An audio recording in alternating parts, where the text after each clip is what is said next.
सिर्फ 2-4 मिनट में कुछ स्वादिष्ट खाने का मन करे तो सबसे पहले दिमाग में एक ही नाम आता है, मैगी। लेकिन क्या आपने कभी सोचा है कि जिस मैगी को आप कुछ ही मिनटों में बनाकर खा लेते हैं, उसे फैक्ट्री में बनाने के लिए कितनी बड़ी मशीनें और कितने सारे स्टेप्स लगते हैं? और सिर्फ मैगी ही नहीं, क्या आपने कभी सोचा है कि चॉकलेट बार कैसे बनती है, मैगी खाने वाला चम्मच कैसे तैयार होता है, और जो चिप्स हर पैकेट में बिल्कुल एक जैसे दिखते हैं, वे आखिर बनते कैसे हैं? आज की इस वीडियो में हम आपको फैक्ट्री के अंदर ले चलेंगे, जहां इन सभी चीजों के बनने की पूरी कहानी देखने को मिलेगी। इसलिए वीडियो को आखिर तक जरूर देखिए, क्योंकि अंत में आपको कुछ ऐसे फैक्ट्स भी पता चलेंगे जिन्हें जानकर आप हैरान रह जाएंगे।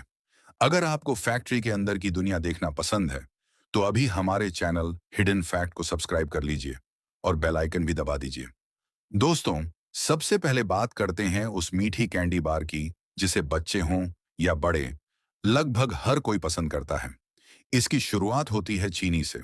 बड़े स्टोरेज टैंकों से चीनी, glucose syrup, cocoa powder, milk powder और दूसरे फूड ग्रेड इंग्रेडिएंट्स को ऑटोमेटिक पाइपलाइन के जरिए विशाल मिक्सिंग टैंक में भेजा जाता है। अब इन सभी चीजों को मशीन लगातार मिलाती रहती है। इसके साथ ही मिश्रण को एक तय तापमान तक गर्म किया जाता है, ताकि सारी सामग्री अच्छी तरह घुल जाए और एकदम स्मूथ पेस्ट तैयार हो जाए। जब मिश्रण तैयार हो जाता है, तब उसे ठंडा करने के लिए स्टील की बड़ी प्लेटों पर फैलाया जाता है। इसके बाद एक स्ट्रेचिंग मशीन इस मिश्रण को बार बार खींचती और मोड़ती है। इससे कैंडी की बनावट मुलायम और स्वाद बेहतर हो जाता है। अब इसमें मूंगफली, कैरामेल या दूसरी फिलिंग डाली जाती है। इसके बाद मशीन इस लंबे रोल को छोटे बराबर टुकड़ों में काट देती है। फिर ये सभी टुकड़े कन्वेयर बेल्ट पर आगे बढ़ते हैं, जहां उन पर गर्म चॉकलेट की मोटी परत चढ़ाई जाती है। कुछ ही मिनटों में चॉकलेट जम जाती है और आखिर में हाई स्पीड पैकिंग मशीन हर कैंडी बार को अलग रैपर में पैक कर देती है। यही कैंडी बार कुछ दिनों बाद आपकी नजदीकी दुकान तक पहुंच जाती है। अब बात करते हैं उस मैगी की जिसे शायद ही किसी ने कभी मना किया हो। फैक्ट्री में सबसे पहले मैदा, पानी, नमक और कुछ फूड ग्रेड सामग्री को कंप्यूटर से नियंत्रित मशीनों में सही मात्रा में मिलाया जाता है। यहाँ हर चीज का वजन पहले से तय होता है, ताकि हर बैच की क्वालिटी एक जैसी रहे। इसके बाद यह मिश्रण एक बड़े मिक्सर में जाता है, जहां कुछ ही मिनटों में मुलायम आटा तैयार हो जाता है। अब यह आटा बड़े रोलर्स के बीच से कई बार गुजरता है। हर रोलर के बाद आटा पहले से थोड़ा और पतला होता जाता है। जब शीट बिल्कुल सही मोटाई की हो जाती है, तब एक खास मशीन उसे पतली नूडल्स में काट देती है। लेकिन अभी मैगी तैयार नहीं हुई है। कटे हुए नूडल्स आगे बढ़कर एक मशीन से गुजरते हैं, जो उन्हें उनकी पहचान वाली घुमावदार वेव शेप देती है। ये शेप इसलिए दी जाती है ताकि मसाला हर नूडल पर अच्छे से चिपक सके।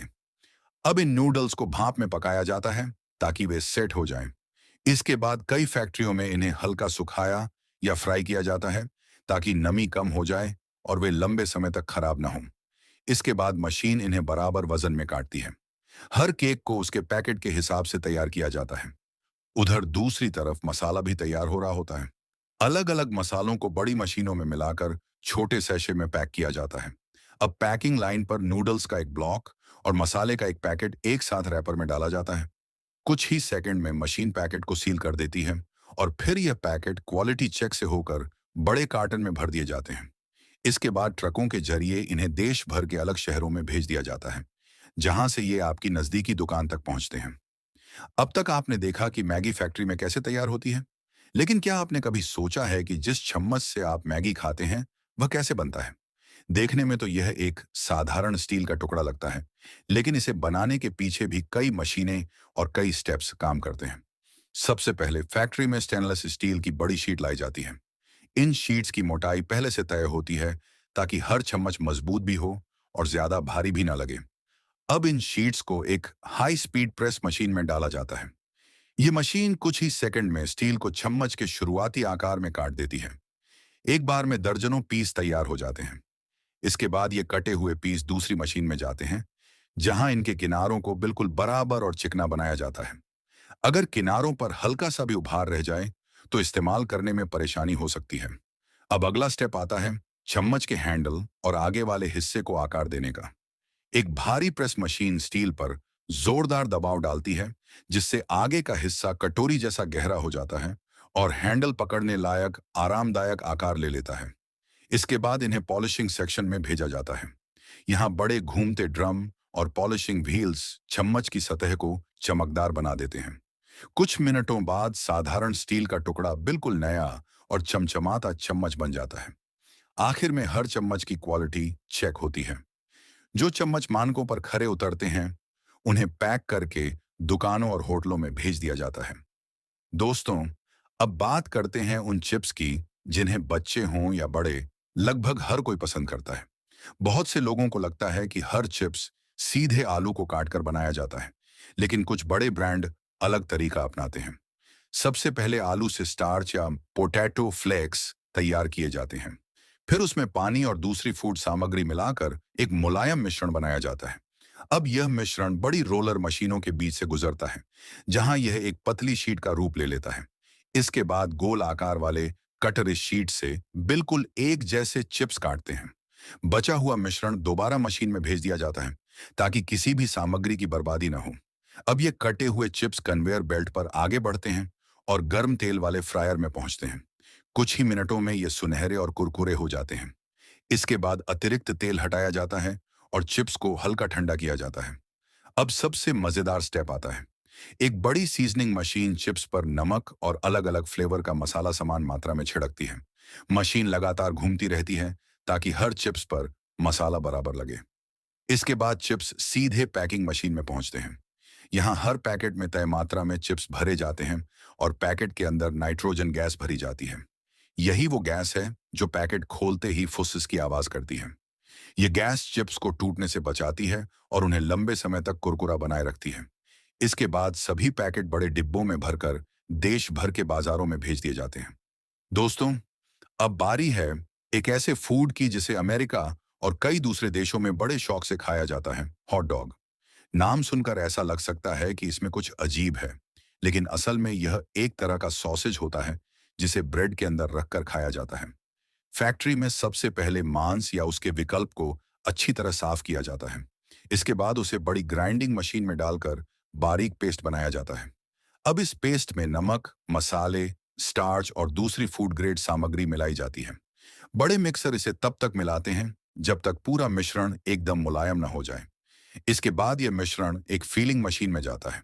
मशीन इसे लंबी ट्यूब जैसी आकृति में भरती है और एक जैसी लंबाई में तैयार करती है। अब इन सॉसेज को भाप या गर्म पानी की मदद से पकाया जाता है। पकने के बाद इन्हें तुरंत ठंडा किया जाता है ताकि इनकी बनावट सही बनी रहे। अगर बाहरी कवर इस्तेमाल किया गया हो तो उसे मशीन हटा देती है। इसके बाद हर हॉट डॉग की गुणवत्ता जांची जाती है। अब ऑटोमेटिक पैकिंग मशीन इन्हें वैक्यूम पैक या सील पैक करती है, जिससे वे लंबे समय तक सुरक्षित रहें। फिर इन्हें कोल्ड स्टोरेज में रखा जाता है और बाद में सुपरमार्केट और दुकानों तक भेज दिया जाता है। क्या आपको पता है कि बड़ी फूड फैक्ट्रियों में हर दिन लाखों पैकेट तैयार किए जाते हैं? इन फैक्ट्रियों में ज्यादातर काम इंसानों से ज्यादा मशीनें करती हैं। यही वजह है कि हर पैकेट का वजन, आकार और गुणवत्ता लगभग एक जैसी होती है। हर बैच की कई बार जांच की जाती है ताकि ग्राहकों तक सुरक्षित और अच्छी गुणवत्ता वाला उत्पाद पहुंचे। तो दोस्तों, आज आपने देखा कि फैक्ट्री में मैगी, कैंडी बार, चम्मच, पोटैटो चिप्स और हॉट डॉग कैसे बनाए जाते हैं। इनमें से आपको सबसे ज्यादा कौन सी फैक्ट्री सबसे दिलचस्प लगी, हमें कमेंट में जरूर बताइए। अगर आपको फैक्ट्री के अंदर की दुनिया और ऐसे ही मजेदार फैक्ट्स पसंद हैं, तो इस वीडियो को लाइक कीजिए, अपने दोस्तों के साथ शेयर कीजिए और हम आज के लिए फिलहाल इतना ही। और तुम लोग नए हो तो सब्सक्राइब करो, वो जो लाल वाला बटन है उसके साथ स्कैम करो या फिर महफिल जमाओ, मुझे नहीं पता, बस क्लिक हो जाना चाहिए। अब